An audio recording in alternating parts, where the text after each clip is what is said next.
1996 সালের 6 সেপ্টেম্বর বাংলা চলচ্চিত্রের আকাশ থেকে ঝরে যায় এক তারা। নিজ বাসায় মরদেহ উদ্ধার হয় প্রিয় তারকা সালমান শাহর। আজকে সালমান শাহর মৃত্যু নিয়ে নানা ঘটনা, সন্দেহ, বিষয় নিয়ে কথা বলবো। স্টুডিওতে দুজন অতিথি রয়েছেন, শুরুতেই তাদেরকে স্বাগত জানাচ্ছি। মনসুর আলী, আপনাকে অনুষ্ঠানে স্বাগত জানাচ্ছি। সালমান শাহর ম্যানেজার ছিলেন, সহকারী ছিলেন। দ্বিতীয়ত সালমান শাহ ফ্যান ক্লাবের মামুনুল ইসলাম, আপনাকেও অভিনন্দন। অভিনন্দন সবাইকে। শুরুতে আপনার কাছে আসতে চাই, সেটি হচ্ছে সালমান শাহর সঙ্গে আপনার পরিচয়টা কিভাবে? আমি ফিল্মে ঢুকছি 1988 তখন সোহান ভাই নতুন আর্টিস্ট নিয়ে, নতুন মুখ নিয়ে কেমন থেকে কেমন ছবির শুটিং চলে, 20% কাজ শেষ, 80% কাজ বাকি। ওই টাইমে আমি ঢুকছি, প্রোডাকশনে কাজ করতেছি। এক পর্যায়ে হিরো আমার খুব লাইক করছে, পছন্দ করছে, বলে যে মনসুর, আমার তো একটা লোক প্রয়োজন, তুমি আমার সাথে থাকবা? তা আমি বললাম যে হ্যাঁ আমি থাকবো, আপনার রাখলে আমি থাকবো। তা আমি গরিব ঘরের ছেলে, আমার বাবা মা গরিব, আমরা নুন আনতে পান্তা পুরোই, একবেলা খাই আর একবেলা না খাই থাকি। সালমান ভাইয়ের লগে ঢুকার পরে আমার কি অভাব, কি টাকা পয়সা খাওয়ার দাওয়ার অভাব কি আর আমি বুঝিনি কখনো। তো বলে যে ঠিক আছে, তোমার সংসারে দেখতে আমি নিলাম, তুমি আমার সাথে থাকো। এই ঢুকে গেলাম ওনার লগে, কাজ করতেছি। ওনার বাসায় আপনি থেকে গেছেন? ওনার সাথে থেকে গেছি, বাসায় তো থাকতেই হতো। আচ্ছা, আপনার শুনলাম আপনার কথা। একটু মামুন ভাই, আপনি সালমান শাহর ফ্যান ক্লাবে কিভাবে যুক্ত হলেন সেই গল্পটা একটু জানতে চাই। আপনার পথ চলাটা আসলে কিভাবে শুরুটা? ফ্যান ক্লাবে যুক্ত হওয়া, আমি ঢাকা জন 2001 সালে আসি একবারে। তখন আসার পর কর্মজীবনে সালমান ভাইয়ের বিভিন্ন পেপার পত্রিকা দেখতাম, মামলাগুলো চলমান চলতেছে। 16-17 সালে যখন নাকি আপনার এই যে বলাকাতে যখন সালমান ভাইয়ের সিনেমা ডুলি কমিউনিকেশনের ইয়াতে দেখানো হয়, তখন আমি সিনেমা দেখে গেছিলাম। তখন কিছু কিছু মানুষের সাথে পরিচয় হইতো, কিন্তু কথা বলতাম না। আর 17 সালে যখন নাকি রুবি সুলতানা যখন বক্তব্য দিলেন, মামলাটা চলমান, পিবিআইয়ের কাছে তদন্ত সংস্থা গেলেন, সালমান ভাইয়ের আম্মা বাংলাদেশে আসলেন সে মামলার বিষয়ে কার্যক্রমের জন্য। তখন থেকে দূর থেকে সমর্থন সাপোর্ট ছিল, কিন্তু আমি সরাসরি যাই নাই। 18 সালের জন্মদিন, যখন 18 সালে সালমান ভাইয়ের প্রথম ভক্তদের উদ্যোগে ওপেন কোনো ইয়াতে জন্মদিন পালন করা হয় স্পাইসিতে, 19 সেপ্টেম্বর।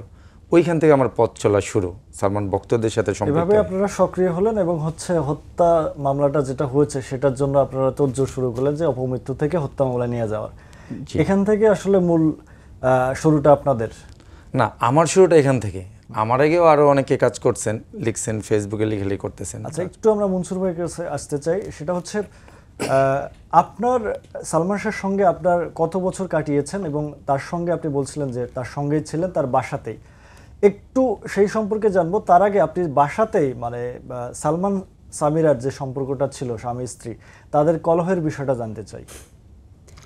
কলহের বিষয় কি বলবো, সালমান ভাই বলছিল আমার যে মনসুর, নারী জাত মা বোনের জাত, ইজ্জত করবি, সম্মান করবি, বিশ্বাস করবি না। এক।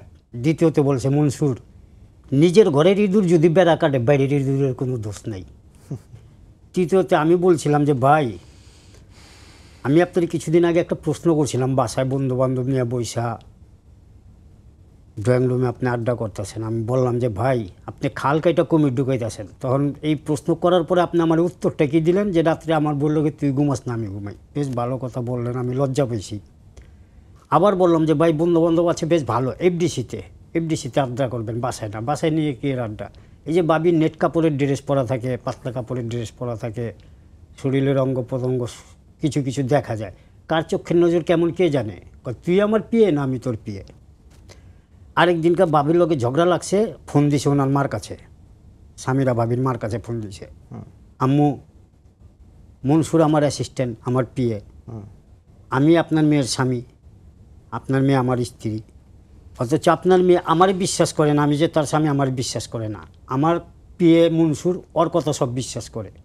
আমি কখনো বাসায় এসে শান্তি পাই না, আপনার মেয়ে মাইন্ড করে, সন্দেহ করে। যেহেতু মনসুর আমার সাথে থাকে, মনসুর সব দেখে, সব শুনে। মনসুরকে জিজ্ঞাসা করেন যে আমি কোনো খারাপ কিছু করিনি। তা আমি তো দাঁড়ায় শুনতেছি, উনি টেলিফোনে বলতেছে, আমি দাঁড়ায় শুনতেছি। তখন টেলিফোন ছিল, এই মোবাইল ছিল না। তা আমি দাঁড়ায় শুনতেছি। শোনার পরে আমি বললাম, যখন ফোন কাইটা দিল, তখন আমি ভাইয়াকে বললাম যে ভাই, এটি কী বললেন আপনি শাশুড়িরে, এটি দরকার আছে বলার? বলবো না। এই যে বাসায় তোর বাবি আমার মাইন্ড করে, সন্দেহ করে, শুধু তুই তো আমার সাথে থাকিস, তুই দেখিস কার সাথে কথা বলি, কার সাথে বসে আলাপ করি, কোথায় যাই, তুই সাথে থাকিস না? কি হ্যাঁ ভাই থাকি। কই তাই তুই সাথে থাকার পরেও কেন তোর ভাবি আমার সন্দেহ করে, কি কারণে সন্দেহ করে? অ্যাকচুয়ালি সন্দেহটা করতো মৌসুমী ম্যাডামকে নিয়ে। মূল যে বিষয়টা আমি জানতে চাচ্ছিলাম যে পারিবারিক কলহ, একটা অডিও প্রকাশিত হয়েছিল, সেখানে মারামারির কথাও বলা হচ্ছিল। হ্যাঁ, এইটা দ্বন্দ্ব কি আসলে প্রতিদিনে লেগে থাকতো? হ্যাঁ, প্রতিদিন আপনি যেহেতু ছিলেন ওই বাসাতে। নামাজ কাজা ছিল, মায়ের কাজা ছিল না, প্রতিদিনই আমি মায়ের খেতাম ওনার রাতে এই সন্দেহের কারণে, ভাবির কারণে। আপনি মার খেতেন? আমারে মারতো ভাই, ভাই তো অতিরিক্ত ভালোবাসতো ভাবিরে, ভাবির গায়ে একটা টাচও করতো না, একটা ফুলের টুকাও দিত না উনি। ওই ভাবির জিদ আমার উপরে দিয়ে দিত। 1991 সালে যখন আপনি সালমান শাহর সাথে যুক্ত হলেন, তখন তার সিনেমা রিলিজ হয়নি। না না, প্রথম ওইটা। সেই সময় থেকেই কি আসলে এই দ্বন্দ্বগুলো আপনি না না, দেখে তখন আসছেন? তো ভাই বিয়া করেনি, তখন ভাবির সাথে প্রেম চলে। বিয়া করছে হইল সুব্রাইতের 15-20 দিন আগে। সুব্রাতের 15 দিন পর রোজা। রোজার ঈদে ছবি রিলিজ। 25 রোজা যখন আমি বন্ধু বান্ধব 2-4 জন নিয়ে বাসায় গেছি, গ্রিন রোডের বাসায়, ওনার মার সাথে থাকতো। ওই তখনই আমি জানতে পারছি ভাবি। স্কাটনে আসলেন আপনারা কবে? স্কাটনে আসছি আমরা, ভাবি এই বায়ে আলাদা হয়েছে যখন বাপ মার থেকে, তখন স্কাটনে। তো আচ্ছা, আরেকটা বিষয় আছে, এটি শোনা যায় এবং জানা যায়, গুঞ্জনও আছে। সালমান শাহর সঙ্গে সালমান শাহর মায়ের সম্পর্কটা কেমন ছিল? মানে তাদের সাথে কি মা ছেলের সম্পর্ক কেমন থাকতে পারে? বিভিন্ন গণমাধ্যমে বিভিন্ন সাক্ষাৎকারে আমরা দেখি সামিরার যে মার সাথে তার ভালো সম্পর্ক ছিল না। এটি আসলে কতটা সত্য? না না না, মার সাথে, মা তো মাই, মার সাথে ভালো সম্পর্ক কোন ছেলে কোন মার না থাকে বলেন? মা যদি চড় মারে, মা শাসন করে। মা যদি একটা কুটুকটক হয়, মা ওটা বুঝায়। কিন্তু মার লগে কোনো দ্বন্দ্ব ছিল না ওনার মার সাথে। দ্বন্দ্ব ছিল হলো ভাবির সাথে আর ভাইয়ের মার সাথে। বাবুন, আপনাকে কাছে জানতে চাই, শুনছিলেন ওনার কথা, তো আবেগে আপ্লুত হচ্ছেন মনে হচ্ছে শুনেই। তো সালমান শাহর এই যে জনপ্রিয়তা আপনারা এখন পর্যন্ত ধরে রেখেছেন, তার ফ্যান ফলোয়ার যারা আছেন, সে জনপ্রিয়তাটার তো অবশ্যই আছে ওনার, কিন্তু আমার কাছে বিশেষ মাঝে মধ্যে যখন ভাবি না বিষয়টা নিয়ে, যে সেই ছোটোবেলা থেকে তো একটা মানুষ পৃথিবী থেকে বিদায় নিয়েছেন, আমাদের অনেক আত্মীয় পরিজনও কাছের ভালোবাসার মানুষ নিয়েছেন, তাদের কথা মনে হয়, কিন্তু ওনার মতো করে না। আমার মনে হয় কি, ওই দিন যখন সালমান ভাই 6 সেপ্টেম্বর সামিরা বা ওই রুমে যারা ছিলেন সালমান ভাইকে পৃথিবী থেকে বিদায় করলেন, তখন মনে হয় সালমান ভাই আল্লাহর কাছে একটা ফরিয়াদ করে গেছিলেন বা একটা আর্জি করে গেছিলেন যে আল্লাহ, আমি তো অসহায়, এইখানে এতগুলো মানুষের সামনে আমার প্রসঙ্গে দাঁড়িয়ে গেছে, যখন এই কথাটা ভাবি যে তুমি ছাড়া আমার আর কেউ নাই, আমি তো বাঁচবো না জানি, আমার যে সত্যটা ওরা তো আমাকে মিথ্যা বলে চালাবে, আমার সেই সত্যটা তোমার কাছে আমার চাওয়া, যদি আমি কোনো পুণ্যের কাজ করে থাকি, সেই পুণ্যের জন্য হলেও আমার সত্যটা কোনোদিন এই বাংলার মাটিতে প্রকাশিত করে দিও। আমার মনে হয় আল্লাহ ওনার ওই শেষ মানে আল্লাহর কাছে আর্জিটা কবুল করছেন 100%। আর না হলে এখনও নতুন প্রজন্ম, ইয়াং জেনারেশন কেন সালমান ভাইকে ভালোবাসবে বা তার হত্যার বিচারটা চাবে? শোনা যাচ্ছে সামনে আসামি ধরার জন্য আপনারা আন্দোলনে নামবেন, আপনারা বিক্ষোভ কর্মসূচি পালন করারও কথা রয়েছে। জি। মানে এটি আসলে কবে নাগাদ বা কেন করতে চাচ্ছেন? যেহেতু আদালত একটা নির্দেশনা দিয়ে দিয়েছেন, পুলিশ তারা তদন্ত করছেন। আমাদের সারা বাংলাদেশে সালমান ভক্ত যারা আছেন ওনারা হতাশ যে অনেক দিন হয়ে গেল, 20 তারিখ রাতে মামলা হলো, আজকে 24 তারিখ, 3 দিন, 30 বছর পর যখন এটা আত্মহত্যা থেকে হত্যা মামলায় রূপান্তরিত হলো, তাহলে আদালত অবশ্যই ওই যে ইনভেস্টিগেশন ছিল ওখানে কিছু না কিছু তো পেয়েছে।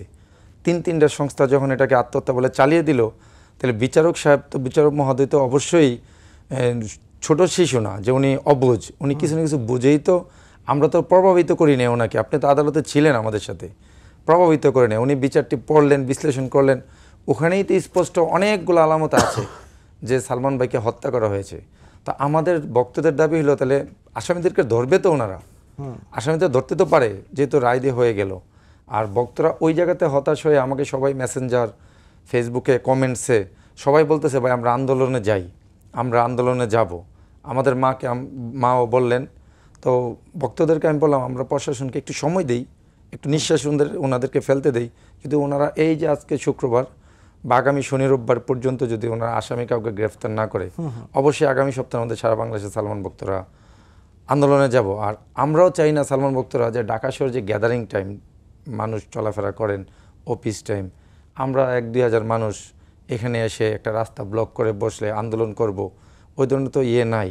মানুষকে কষ্ট দিতে চাই না, প্রশাসনের প্রতি সম্মান জানিয়ে বলছি যে সারা বাংলাদেশের ভক্তদের মনের পালস বুঝে আপনারা একটু অবশ্যই আসামিদেরকে দ্রুত গ্রেফতার করার ব্যবস্থা করুন। মনসুর ভাই, আপনি তো 4.5 বছর ছিলেন তার সঙ্গে, সালমান শাহ কি আসলে আত্মহত্যা করতে পারেন?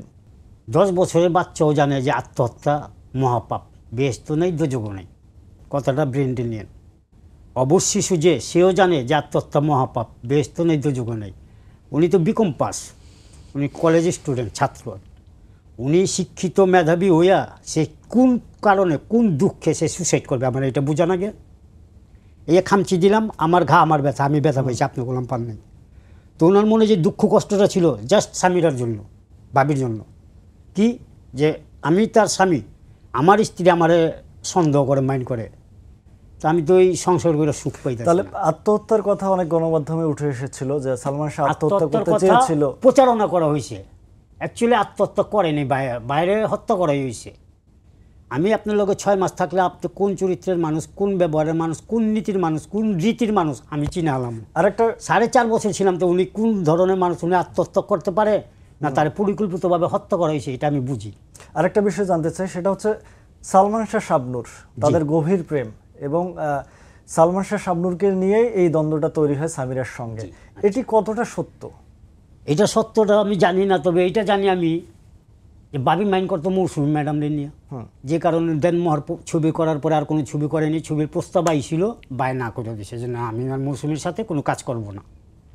তো আমি বাইরে প্রশ্ন করলাম যে ভাই এই যে না করে দিলেন, ছবির গল্প তো ভালো, আপনি না করলেন কে? মনসুর, তোর বাবি তো এমনি আমার সন্দেহ করে, আমি আর মৌসুমীর লোক কাজ করবো না, আমার সংসারে আমি সুখ চাই, শান্তি চাই। তার মানে মৌসুমীর সঙ্গে জুটি ভেঙে দিচ্ছে। জুটি ভেঙে যাওয়ার মূল কারণে সামিরা বলবেন, এই কারণে আর পরবর্তীতে সিনেমা দেখা আমরা যায় একটা অনুষ্ঠানে গিয়েছিলাম, ম্যাগাজিন অনুষ্ঠানে, রামপুরা টিভি সেন্টার, ওইটা আমি বিটিভি, আর কিছু নেই। ওখানে পরিচালক জহিরুল হকের সাথে সাক্ষাৎ হয়েছে। পরিচালক জহিরুল হক হইল মনে করেন সালান্ডার ছবির ডাইরেক্টর, জসিম ভাইয়ের সালান্ডার ছবির ডাইরেক্টর জহিরুল হক পরিচালিত সালান্ডার। উনি হইলেও মনে করেন এই তুমি আমার ছবির জন্য প্রস্তাব দিছে, সালমান ভাইয়ের প্রস্তাব দিয়েছে। পরে সালমান ভাই বললো যে হিরোইন, কয় হিরোইন আমি আমার হাতে আছে, নতুন হিরোইন আমি নেব। তখন শাবনুল ম্যাডাম মানে নূপুর ম্যাডামের প্রথম ছবি রিলিজ হয় চাঁদনি রাতে, সাব্বিরের সাথে। এরপরে মনে করেন ওই তুমি আমার গল্পটা শুনলো সালমান ভাই, গল্প শুনাইছে, শোনার পরে ভাই রাজি হয়ে গেছে, ধরলো তুমি আমার ছবির কাজ। তখনই ভাই বলছে যে আমার তো কোনো বোন নাই, নূপুর আমার ছোট বোনের মতো, ওই ছোট বোনের চোখেই দেখতো। ওনার দিকে কোন নজর, বা উনি কেন কোনো হিরোইনের দিকে বা কোনো দৃষ্টি কখনো খারাপ করেনি, কোনো হিরোইনের সাথে কোনো বাজে আলাপ করেনি, কারোর সাথে বৈশা যে খাউজানে আলাপ ওনার এই সময় ছিল না। ডাইরেক্টর যদি কইতো শুটিং পেক আপ, উনি চিকরায় ডাকতো, মনসুর মনসুর মনসুর তুই কোথায়? আমি ভাইয়া কী হয়েছে? সব কোথায় গাড়িতে তুল। আমি কেন? কাজ পেক আপ হয়ে গেছে গা। কখন বাসায় আসবে পাগল হয়ে থাকতো ভাবির কাছে আসার জন্য, আর এই ভাবি সন্দেহ করতো ওনারে। বলছিলাম যে আত্মহত্যা করতে পারেন কিনা, মানে আপনার কি মনে হয়, আর আপনারা আসলে এটাকে কিভাবে দেখেন? আত্মহত্যা তো করতে পারে না, এটা আমাদের আগে থেকে প্রতিবাদ ছিল।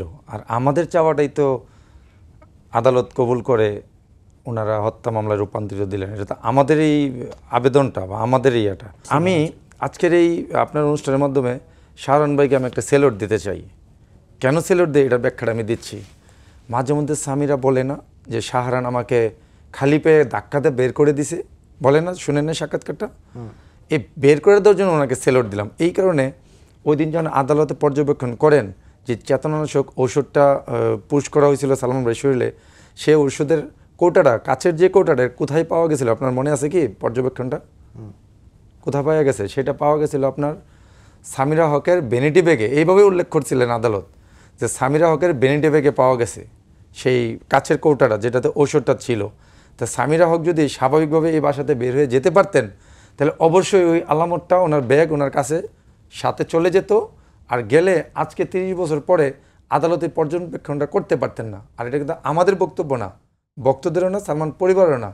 সেই যে ইনভেস্টিগেশন, সেটা তো তৎকালীন সময় যে ডিবির আন্ডারে মনে ছিল, তাদের পর্যবেক্ষণটা কিন্তু বিচারক সাহেব পরে শুনাইছিলেন।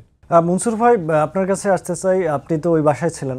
সালমান শাহর বাসায় আসলে কারা কারা আসতেন? অনেক বড় বড় নাম শোনা যাচ্ছিল, আজিজ মোহাম্মদ ভাই, ডন, এছাড়াও আরও বেশ কয়েকজন। ডন ভাই তো প্রায় প্রায় বাসায় থাকতেন। ডন ভাই থাকতেন, ফারুক ভাই থাকতেন, পবন ভাই নামে একটা বন্ধু ছিল সালমান ভাইয়ের, সেও থাকতেন। মাগার ওই আজিজ মোহাম্মদ ভাইরে আমি দেখিনি কখনো বাসায় আসতে। আমরা যখন কাজে বের হয়ে যেতাম বাসায় কে আসতো কে যাইতো এটা আমরা বলতে পারি না।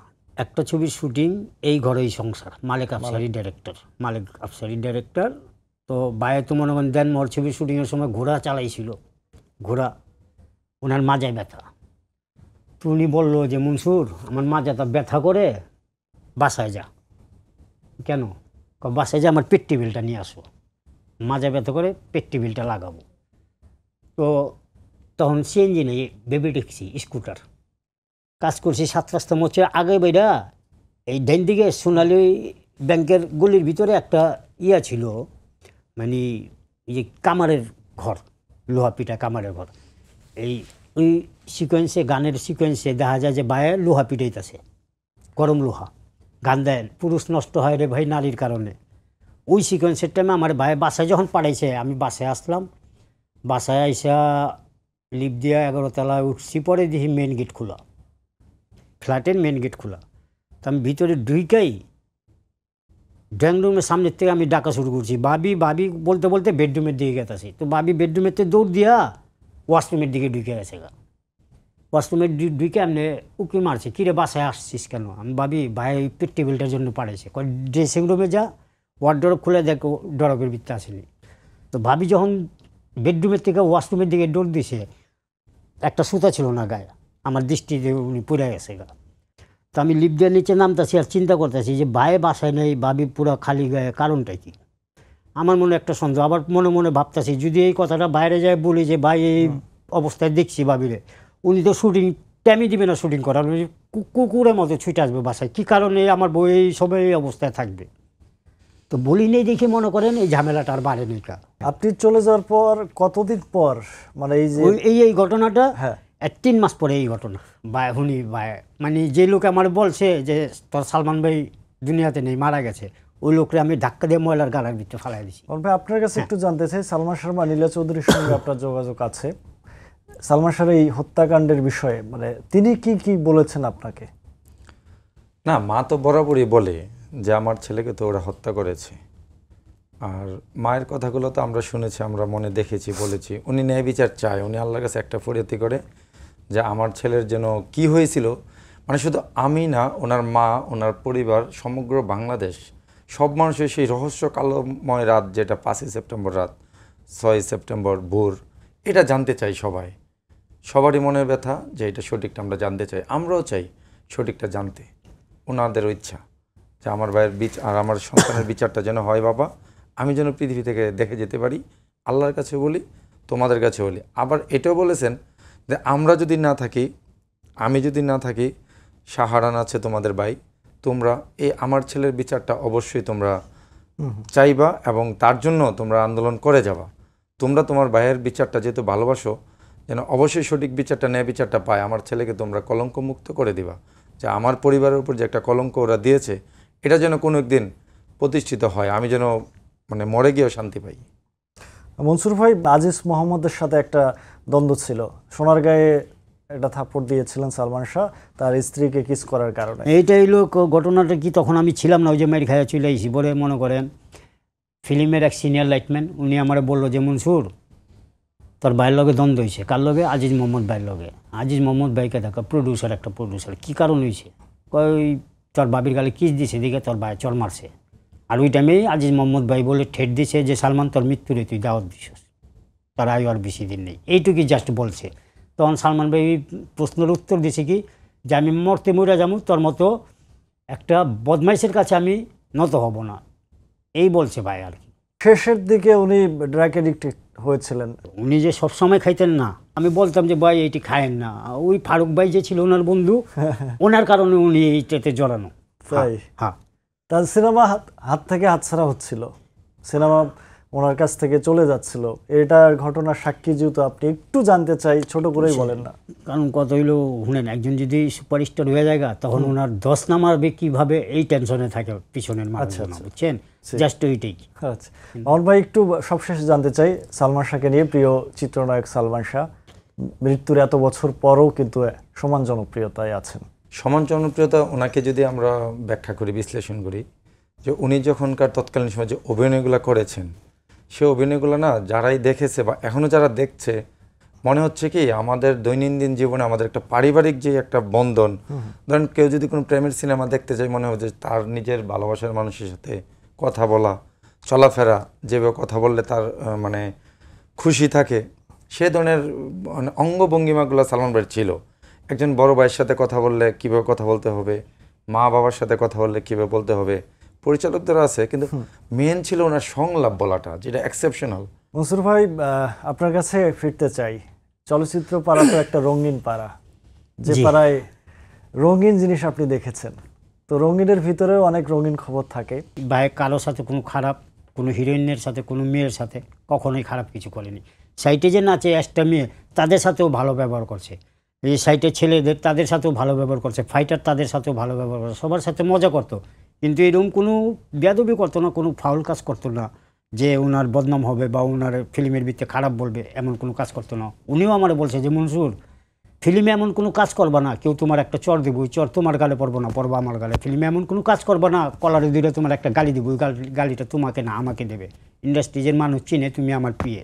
আজকে অনুষ্ঠানে এসে আপনি সমস্ত দোষারোপ সালমান শাহর স্ত্রী, সাবেক স্ত্রী, তাকে দোষ দিয়েছেন এবং তার কারণে সালমান শাহ পৃথিবী থেকে চলে গিয়েছেন, এমনটাই বলেছেন। আসলে কি তাদের যোগসাজশে কি এই সালমান শাহকে দুনিয়া থেকে সরে দেওয়া হয়? ছিল, আমি তো বললামই যে সালমান ভাই আত্মহত্যা করার মতো মানুষ না, সে আত্মহত্যা করতেই পারে না। অন্য কারো হাত আছে কিনা এই যে এই হাত ঘটনা? থাকতেই পারে, কারণ উনি যখন সুপারস্টার হয়ে গেছে, জনপ্রিয়তা তুঙ্গে যাচ্ছে, তখন তো ওনার ডাইনে বায়ে সামনে পিছে কোনো অভাব নেই। আপনাকে বলছিল কোনো সন্দেহ, যেহেতু একটা ঘটনার কথা বললেন আপনি, সালমান শাহ সব বিষয়ে বলতেন, এ ধরনের কোনো ঘটনা আছে যে আপনাকে জানিয়েছিল? ওই যে বললাম যে আমারে বলছে মনসুর, নারী জাত, মা বোনের জাত ইজ্জত করবা, সম্মান করবা, ইয়েকিন করবা না। দ্বিতীয়ত বলছে মনসুর, নিজের ঘরের ইঁদুর যদি বেড়া কাটে, বাইরের ইঁদুরের দোষ নেই। তা আমার ঘরের ইঁদুরই তো বেড়া কাটতেছে, আমি বাইরের ইঁদুরের কি দোষ দিব? আবারও আপনি সেই সামিরার কথাই বলছেন। ইয়েস, সামিরার কথাই ঘুরে ঘুরে বলছেন যে এই সালমান শাহ চলে যাওয়ার পিছনে সামিরার হাত রয়েছে। একটা স্ত্রী, একটা স্বামী কোলাম মনে করেন জীবন মৃত্যুর আগ পর্যন্ত সংসার করে, কিন্তু এক জীবন শুরু হইতে না হইতে শেষ করে দিল। আর বাবি এখন আজকে সংসার পাচ্ছে, ওনার বলে 3টা মেয়ে আছে। এত বছর ধরে ওনার সাথে আমার মুখোমুখি হয়নি। সালমান শাহর মামলাটা হত্যাকাণ্ডে মামলা হয়েছে এবং এই মামলাটার জন্য অনেক সালমান ভক্ত আছেন। সালমান শাহর মা নীলা চৌধুরী, সালমান শাহর মামা কুমকুম, সবাই এটাকে নিয়ে বেশ কাজ করে যাচ্ছেন। তো এখন আপনার প্রত্যাশাটা কি থাকবে? আমার প্রত্যাশা একটা, আমার জীবনের বিনিময় হইল সালমান ভাইয়ের হত্যার বিচারটা চাই। আমি শিওর সে আত্মহত্যা করার মানুষ না। আর ওই যখন নাকি এই কথাটা প্রচারণা করে সে সালমান সুসাইড করছে, আত্মহত্যা করছে, এই আত্মহত্যার কথাটা হয় না, বাংলাদেশে অনেক ছেলে মেয়েরা সুসাইড করছে, আত্মহত্যা করছে, এটা ইতিহাসে আছে। আমি মিথ্যা বলতে পারি, কিন্তু বাংলার মানুষ যারা 96 সালে 6 সেপ্টেম্বর যারা এইসব ঘটনা শুনছে, জানছে, ইনারা তো আর মিথ্যা বলবে না। সারা বাংলাদেশ আপনি প্রচার করে খবর লিয়া দেখেন যে সালমান শাহ সুসাইড করছে, এই কথা হয় না, অনেক ছেলে মেয়েরাও সুসাইড করছে, কিন্তু না, ভাই আত্মহত্যা করেনি। তারে সুপরিকল্পিতভাবে, নিখুঁতভাবে, সাক্ষী প্রমাণ ছাড়া ওনারা হত্যা করা হয়েছে। এটা আমার রুহু কইতাছে, ওনার আত্মার লগে আমার আত্মা একজেস্ট। উনি মারা যাওয়ার পরে আমি 98 সালে যখন পাগল থেকে সুস্থ হয়েছি, আমি কয়েকদিন শাহজালাল মাজারে স্বপ্নে দেখছি, আমি ডাকতেছি ভাই ভাই ভাই, দরগার থেকে বাইরে বাউন্ডারি বাইরে আইতে পারি না, রোডের এই পারে। আমি সালাম দিলাম, ভাই আসসালামু আলাইকুম। কয় কিরে তুই আইসস কে?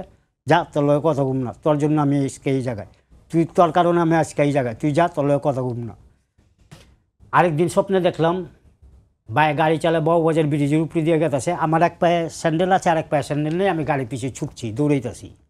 দৌড়াই গিয়ে গাড়ি থামাইছি, থামানোর পরে আমি বাইরে বললাম যে ভাই এখন দেখি এই দিকের মাথার চারাটা এমনি উল্টে মগজ বাইরে রয়েছে, মানে স্বপ্নে দেখছি এটা। তো উনি যদি মনে করেন সুসাইড করতো, ওনার চেহারায় নূর থাকতো না। আত্মহত্যা যারা করে তারা চেহারায় নূর আল্লাহ অটোমেটিকভাবে নিয়ে নেয়, কিন্তু ওনার চেহারা ভরপুর নূর ছিল। উনি আত্মহত্যা করেন, ওনার রুহু গেছে কখন জানেন? যখন জানাজাটা পড়াইছে, এর আগ পর্যন্ত ওনার রুহু পিত্তির নিচে ছিল। এটা আমার মন বলতেছে, আমার আত্মা বলতেছে। আপনাকে শুনলাম আপনার কথা, আপনাদের দুজনকে অসংখ্য ধন্যবাদ। আমরাও চাই সালমান শাহর হত্যার বিচার হোক। দর্শক, আমরা শুনছিলাম বাংলা চলচ্চিত্রের প্রয়াত চিত্রনায়ক কিংবদন্তি সালমান শাহর কথা। আজকে অনুষ্ঠানে তার হত্যাকাণ্ড নিয়ে আলোচনা হলো। তো তাদের প্রত্যাশা, তাদের দাবি যেন সালমান শাহর এই বিচারটি ন্যায় বিচার হয় এবং খুব শীঘ্রই যেন এই মামলাটি নিষ্পত্তি হয়। তো এই ছিল আজকের অনুষ্ঠানে। আজকের মতো চলে যাচ্ছি, সঙ্গেই থাকুন সময়ের।